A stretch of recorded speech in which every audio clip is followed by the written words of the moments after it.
Hello, Zach. If you want to hear us talk in fake Texan accents for about 15, 20 minutes, you should go subscribe to our Patreon. In the Are we meantime, putting that one on the Patreon? we got to put some of them on the Patreon. There's like 5 of them.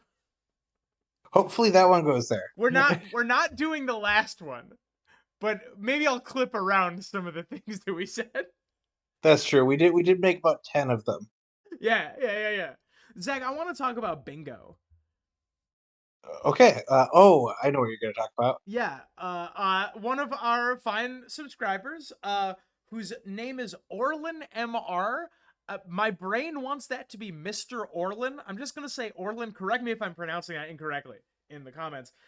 Orlan has been kind enough, mad enough, to compile a list of things that Zach and Tom say, and turn it into a bingo board. This is not the first time this has happened, but it's the first time in a while, and Yes. this makes me really happy. I think Integer was the person who did it the first time. I think Yeah, I'm pronouncing that right. It's on the Patreon board here. But like this one is more recent, so it contains more things we do frequently. They had more data to pull from. And I was amused watching along to one of our videos with a bingo card. yeah. I don't think it was easy for me to get bingo. It was proven difficult, I'm just gonna but drag. it is possible. It's I'm gonna definitely doable. drag this in here real fast just to show it off. Dings include "I hate you so much," Star Trek reference. That's not a ding. 3+ outtakes. You already got that one. 5+ outtakes. I don't think we got that one. No, Sorella real Greyjoy close. mentioned. Just a wonderful time. Uh, uh, that is over in the Discord. I strongly recommend it. It's wonderful and insane. Zach, I understand that there is a horror video up on the other channel. There might be more by the time this goes up. There is a If bunch all of goes well cool. tonight, we'll record another one. But Yeah, that's something that goes well. I have one on The Shining that I'm very excited about. That you have one album out now and another one coming out soon. There's a bunch of Yes. really cool, very exciting things that I'll let you take over and then get us into the theory. I won't have a actually by the time this airs, we might edit it in a like promo at the beginning. We'll definitely have for the next few like some sort of promo at the beginning. Album of Originals coming out near the end of October, aiming for a release on the 26th. The Boyfriend from Beyond, it combines 2000s to modern-ish pop music with horror just in general. There's like theremins and organs in there in an interesting way. If you love the works of H.P. Lovecraft, Stephen King, Edgar Allan Poe, or Justin Timberlake, Lady Gaga, and Madonna, or luckily for you, all of those people, this is the album for you. And Tom, I know what you're about to say. Uh, that like you have listed a fair number of my favorite things.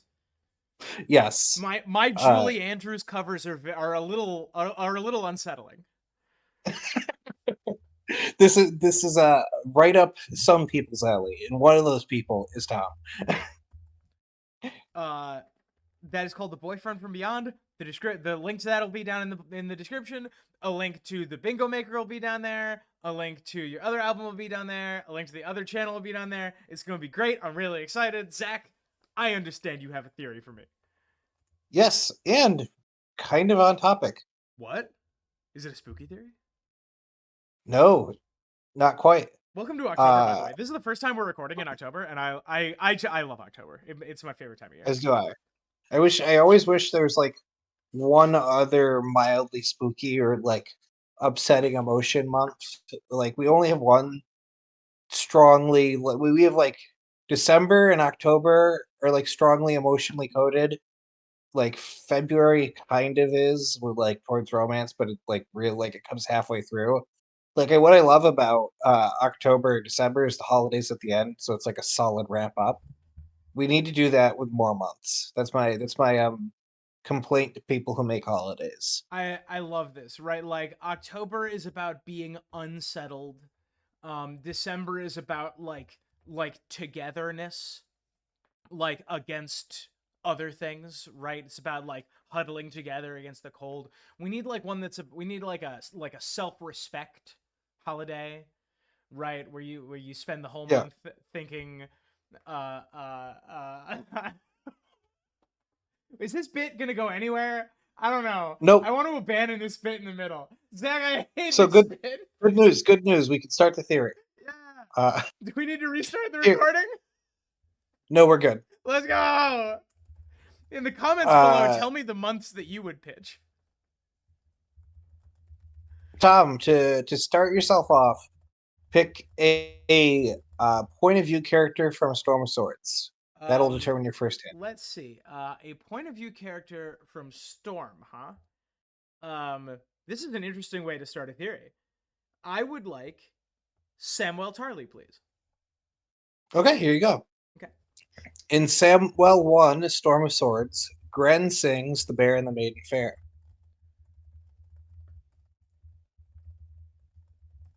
The Bear and the Maiden Fair. Zach, what are you talking about? Why? What is this?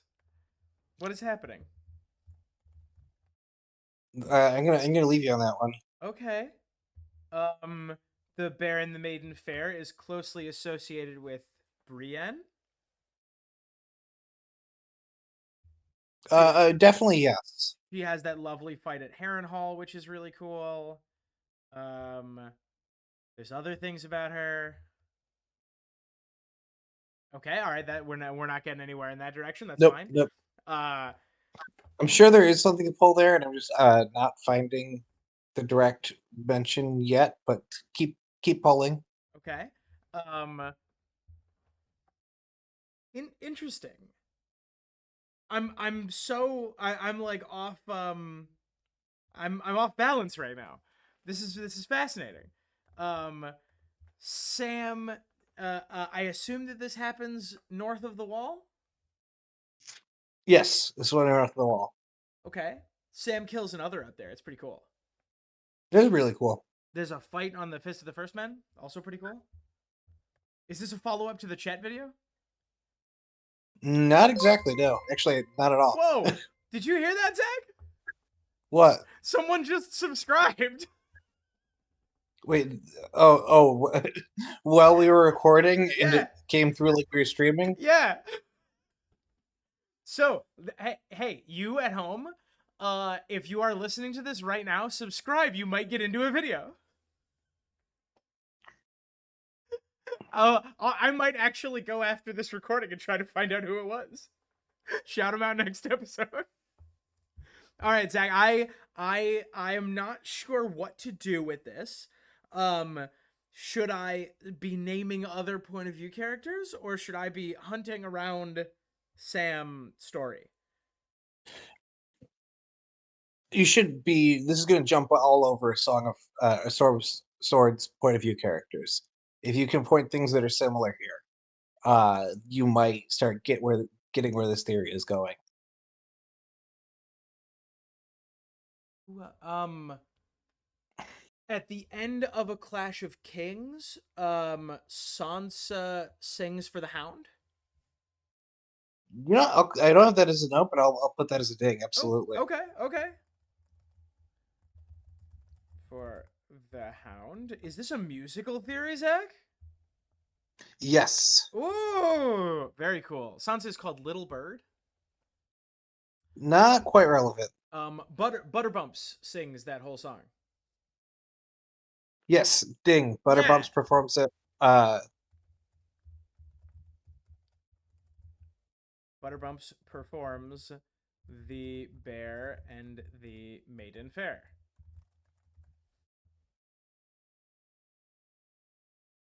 Okay. Interesting. Uh, let's see.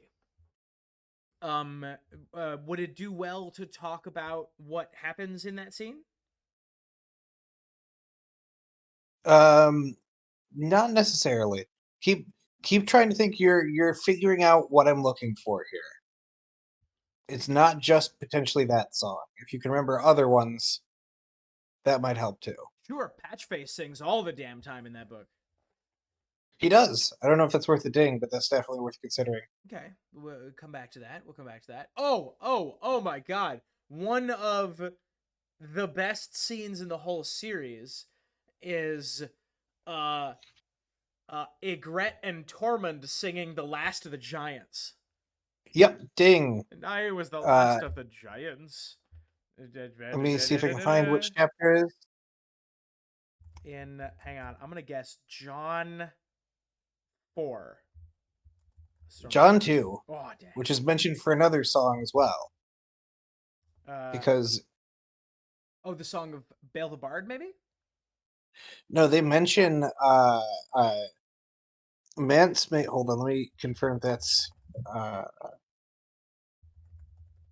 1 minute. Sorry, I should have taken more detailed notes. No, Is this a real yeah, theory, Zach? in that same chapter, Mance Raider does like a reference to his what we later learn is a song name. He says about John and Ygritte, I wouldn't want to separate two hearts that beat as one, which we later learn is a love song.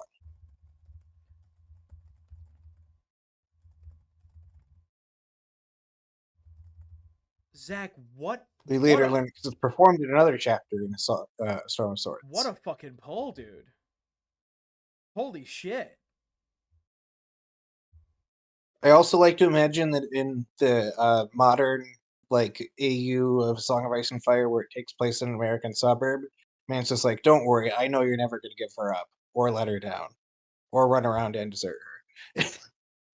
Why was that from? It's a song. Oh, okay. Is that the one that goes, it's banned? No, no, it's one that goes do do do do do do do, and you're like, that wasn't actually a link to the new trailer. Oh, that's the one that goes do do do do do do do do do do do do do do do Yes, that's the one. That's the one. Yes. boop boop boop. Okay. I like this thing we do, Zach. It's stupid. Okay. Cool. Cool. Very cool, Zach. I'm really excited about this. Is this a real theory, by the way? It is. It was started off as a why, but I think I have an answer. When I say it's is it a real theory, the evidence is going to be a lot of this, and then we're going to drive it why that is thematically and what I think it's foreshadowing. Tell me why. Huh. Okay. Other songs in the books. Let me throw out a quick Reigns of Castamere. Oh, dang. Nice, nice, In nice. fact, this entire theory is hints from A Storm of Swords and one hint from the Bad Dragon show. And maybe two, you could argue. But that's it. The Reigns of Castamere is referenced very early on in chapters from Tyrion and Jamie 3 and Tyrion 3. They mention the Reigns of Castamere. And then later, it becomes really important in the book because it's used to signal the Red Wedding. In Tyrion 3, it becomes important later. Um, Brienne, the Bear and the Maiden Fair is referenced early, and that becomes relevant in Brienne's chapters. Yes, yeah, exactly. So you are saying that there is a song that you have identified that is not like accepted by the fandom as super significant that you think is super significant. Not really, although that's a fun direction to take this. This is a theory about I don't want to give too much away because I could just give away the whole theory with the Nope. wrong We'll, sentence. we'll keep we'll keep poking. We'll keep poking. I'm into this right now. I'm into this. This is Tom Talk name a about thing, but not a bad way. uh what what's another song that we hear in John's chapters? You mentioned this in one of your own theories. In John's John 1. chapters, John John John 1 Beverly Hills 90210. John 1 when he meets his dad. John 1 when he meets his dad and Mance Raider is playing on his fucking mandolin or whatever. Playing a song that only Mance would play? The Yes. The Even Dornish though man's multiple wife. other people have performed it, yes, the ding. Yeah, the song that In only a John 1, Dornish man would play. yes, only a man who's been to Doran would play, obviously, and Yeah, not like everybody because it's a popular song. There's no other explanation. correct. Uh, I'm glad that we're on the same page with that. Look, I'm just saying, if you read through with Mance Rhaegar in mind, it it's compelling, and that is another of those wonderful sentences that if you told it out of context to anyone with a normal brain, it would be incomprehensible. yeah. All right, hit me. What am I writing down? Uh, yeah, though, in John's first chapter, John 1 at ASOS, the Dorishman's wife is performed. Man's first scene playing the Dornishman's wife. Do I need to change that? No, that's good. Okay. John, what are you realizing about these early chapters of A Storm of Swords? There's an unusual amount of named songs. We haven't talked about Arya yet, have we? No, we have not. Ooh. Are you about? Hang on. I'd like to go for a whole shot, please. Go for it. You're saying that the Bear in the Maiden Fair is like about Jorah in some way, and someone's gonna have to kill Nope. Jorah. No, but I did think about Jorah being because Jorah has like a prominent chapter where in one of the most prominent Jorah chapters, Danny 4, the Bear and the Maiden Fair does get a mention. Oh, interesting. Uh, it also gets a mention around a cask of ale and 44 tons, which could be a ding. Because yeah, they mentioned multiple songs in that early Danny chapter. I think Danny 4 is the one that I think it is. Oh, I know a song. I know a song that's played. What? Sam sings the Song of the Seven to Gilly and Monster. Yeah, yes, he does. I Yeah, completely forgot about that. Yeah, I dang. I love that one. That is perhaps that is a contender for my favorite scene in the show formerly known as Game of Thrones. Just just him singing that song is so good. It is. Sam It's so sings genuinely sweet.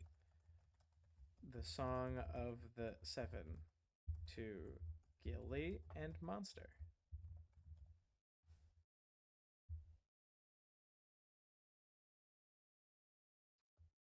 Interesting. That can go. I don't know. It can go down here, I guess. Hmm. Okay. What about Arya? What do I need to do to talk about? What do you want to poke me in a direction, or should I keep Who's going? Arya hanging out? Who's Arya hanging out with in the beginning of A Storm of Swords? She's hanging out with the Hound for most of the book. Yes, but before she meets the Hound, I've just got to the chapter where the Hound is meeting Beric. What's she doing before that? 'Cause she has so many chapters before that. It's really an Arya heavy like first chunk of the book.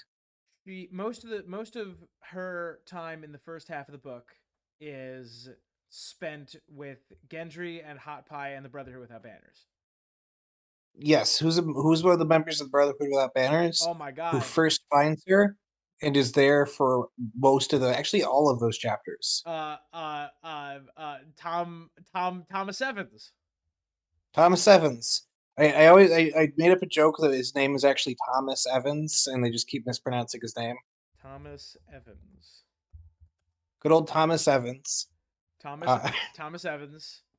That Zach, that's really I'm glad funny. you're immediately onto the bit. And I'm glad we're immediately like that's just canon now. Uh, yeah, That's we're never changing that. Thomas Evans. Mm-hmm. Uh, when he first meets Arya, is performing off to Gulltown. Off to Gulltown when he meets Arya. Fascinating. Um, oh man, in the Duncan Egg books, they name drop a bunch of like bawdy songs as they call them, but I can't remember the Well, names of actually, any right now. that's a thing I should have put on here. We know like the Bear and the Maiden Fair was sung back in Duncan Egg's day, so it's a very old song. The Bear and the Maiden Fair is not a new song. What is that song about? Yeah, interesting. Give me this. Nobody panic. Nobody panic. Nobody panic. We're just moving this. Nobody panic. Nobody panic. Nobody. It's fine. You didn't even start screaming, so I just have to like not understand what's happening I'm and pretty be sure. fine with I that. thought I was streaming. No, not to me. It doesn't matter. It doesn't matter. It's Okay. going great so All far. right. All right. We're perfect. Interesting. Zach, this is very interesting. Why are we talking about all this music, Zach? Are we about to like do some like theming? Are we about to talk about some themes? We are definitely talking about themes. What? We're also talking about future books. Zach, themes are for eighth grade book reports. You know that. I didn't write a stoner comedy with themes in mind. Come on. Yeah, George R. R. Martin definitely didn't have themes in mind when he wrote these books. Yeah, come on, man. What's the matter with you? Okay, this I find this interesting.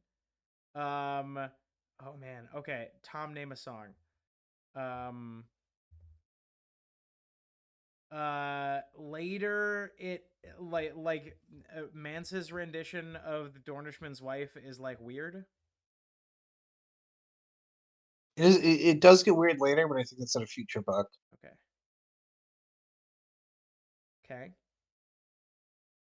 Okay. Fascinating. Okay. Um, should I be talking about like the singer? The singer dies in this book. Ding, ding, ding, ding. That Yeah. is a huge part of this. Uh, Two singers and die in this book? Tyrion is blackmailed in this book, but it's Tyrion for ASOS. Hold on. That one is where he is blackmailed by Simon Silvertongue.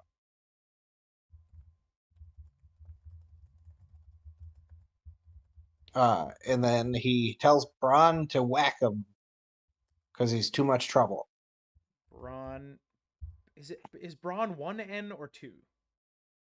Two N's. I'm Bronn. Braun And I is can't see how you spelled Simon, but it's Symon. that's so stupid. This happens often.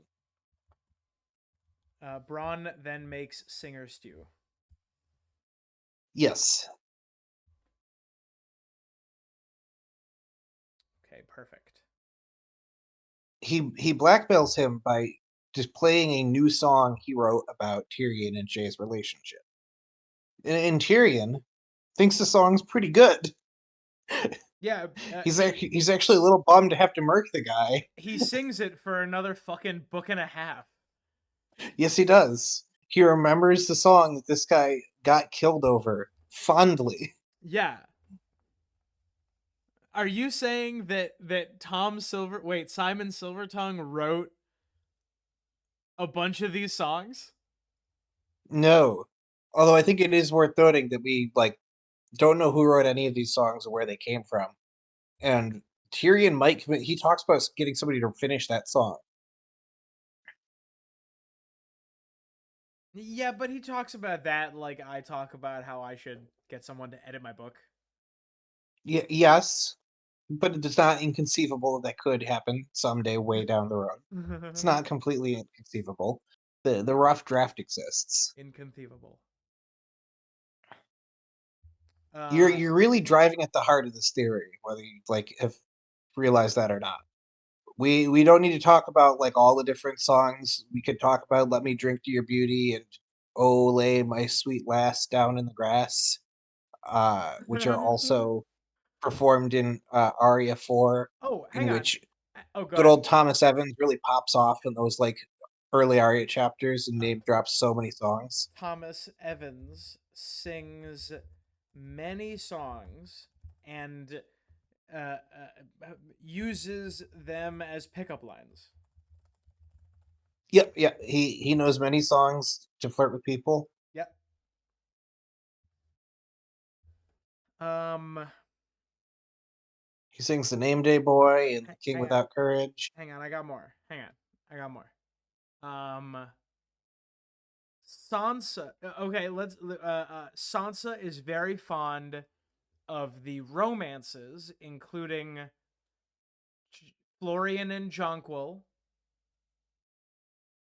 the Winged Knight is maybe Since referenced.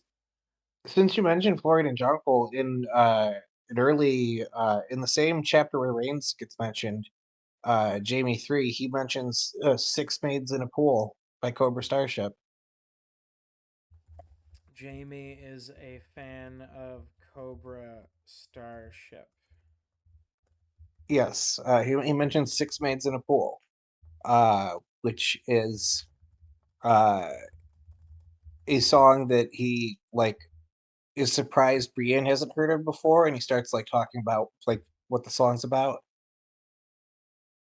And that is a reference to an old romance as well. So we have like that story, that song is a reference to something that happened way before, because that's, Florian and Jonquil was like in the age of like legends and heroes and all that, whatever that term is. Hmm. Six Maids in a Pool is a song referencing something that happened a very, very, very long time ago, if ever. And of course, Florian and Jonquil is the uh, puppet show that's happening at Ashford Meadow. That's very true. You're saying that So that I don't know. Does the phrase "all men are fools and all men are knights" get me a ding? no, but like that's another one that might be very, very old. Is a Six Maids in a Pool Yeah, that's might be yeah. like hundreds of years old. Like I can't. I literally don't know if there are any songs in English that are that old and have persisted, except like religious songs. I mean, if even if it was made right when like uh right before like the events of Dunk and Egg, then it would be a like song on the like Walder Frey shown as a kid in those books. He's like in his late 70s, early 80s. That'd be like hearing "We'll Meet Again" performed or like mentioned very frequently. Huh. Huh. That's the interesting part of this theory. The stories from this, like nobody alive could like possibly know the context in which it was like written under. Are you suggesting that all or most of these depict like plot relevant historical events? Like Yes, I am. does the story of Florian and Jonquil like are is the actual historical event that's referencing, is that going to become relevant? I think that you're looking at the past, which is a good like lens to wear first. Look forward in the story. What do we know is going to happen in the books? We know that the White Walkers are going to be a thing and dragons are going to be a thing. Yeah, Uh, definitely. we know that ice spiders big as hounds. Yep, that too. We know that Azora High is going to be relevant somehow. For sure. 100%. Um,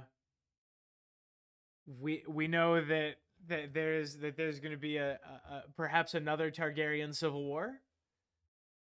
Yeah, that is going to be a huge part of the story. I can do this all I'm going day, to keep Zach. on yes anding you here. We could go all day.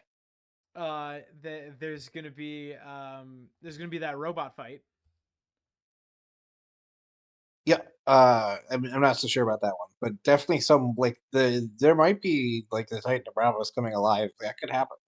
Are you suggesting that Paint It Black by the Rolling Stones is going to appear in the story? Not literally, but figuratively, yes. What the fuck are you talking about? Tom, how are these catastrophic and monumental events going to be memorized? But whoa, hang on. Are you suggesting that? Wait, Zach, are you saying these are fucking time travel scars? Are you saying these are No, time travel scars that Brand fucking airdropped these about events to no, come? that's not. That's a wonderful crinkle in the tinfoil for this theory, but no. Damn How it! does how does I literally jumped out of my chair. what is the last scene of the Bad Dragon show? It is Tyrion telling a joke. Yes, but when is he doing this? He's doing this at the first council meeting after the war. Quote Yeah, war unquote. we are getting to a future that is post like Long Night. We are getting to a future that's post Targaryen Civil War. We are getting to a future where there is some sort of like level peace and stability. Uh, a lot of fans speculate that the books will have like a period at the end where we see like we jump ahead a little bit and we see what like the more stable realm afterwards looks like. Are you thinking that the last scene of the books is going to be a song? I think that there'll be songs performed, and the characters, now having lived through them, are going to hear these wonderfully romanticized and beautiful renditions of events that were not very fun to be around. Holy shit. And because and this is set up in Storm of Swords, there's all these wonderful little songs about things that were like much more complicated that we're looking at with rose-colored glasses. Because the Storm of Swords was the only book that was the intended like length it was supposed to run and time was supposed to take for George. Clash is left over a Game of Thrones. Feast and Dance were like one book that was never originally intended to be written. Uh, Winds to be determined, A Dream of Spring to be determined. So what I'm thinking is this is done to set up that we're going to hear, because we see somebody is already writing a song about Tyrion and Shay. There's a song written for Joffrey's wedding uh, that must then be amended later because some other things happen after that song is performed. But it'll be interesting to hear like these songs live on, be passed on from singer to singer, Yo, that are written about the events of the books, and we might get some characters reflecting on the thing that song is talking about is not as pleasant as I remember it being. I got another one. Go for it. Um the like the trial that Joffrey holds at court of that singer who made a song about Robert. Yeah, I Joffrey completely forgot about that. listening to a song that is humorous and lighthearted about events that are very relevant to him. Huh. Yeah, we set up that historical events inspire singers to turn them into like tales and either romanticize them or make them funny or add some like spice and drama into it. Oh my god. Wait, this happens to Cersei in book 5 also. Maybe book 4.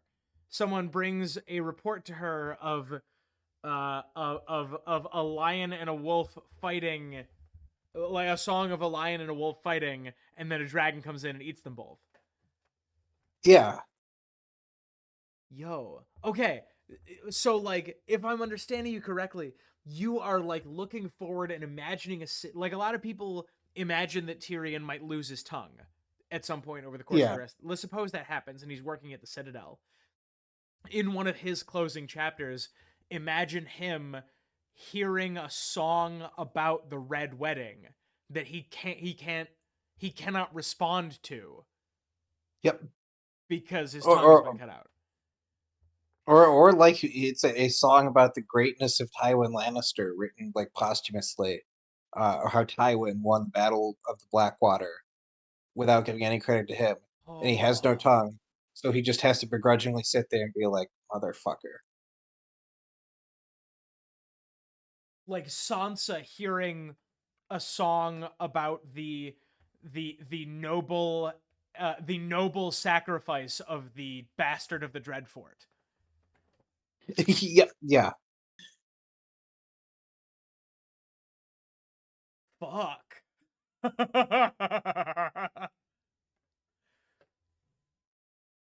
Brienne,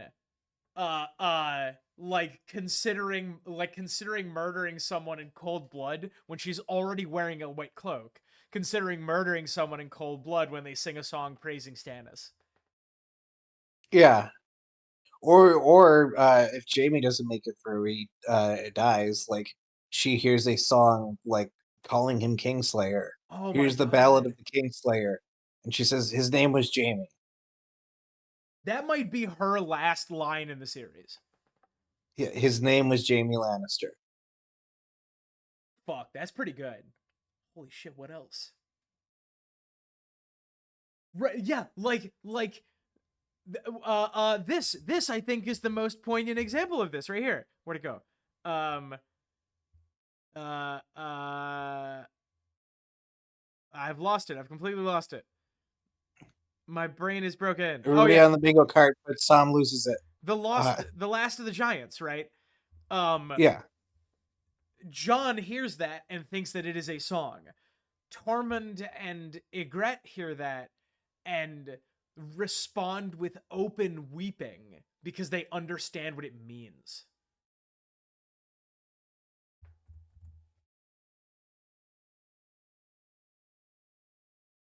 Shit.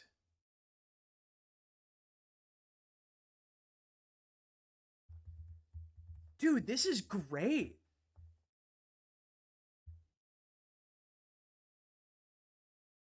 This is great. This is awesome. Now there's a flip side to this. Like now you like got my brain turning. We know what the Reigns of Castamere is about. Is the Dornishman's wife?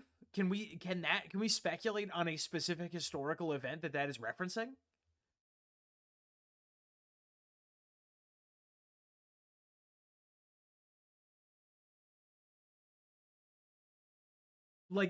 Is that maybe a bastardization? Maybe is that just a bastardization of the tale of Bale the Bard?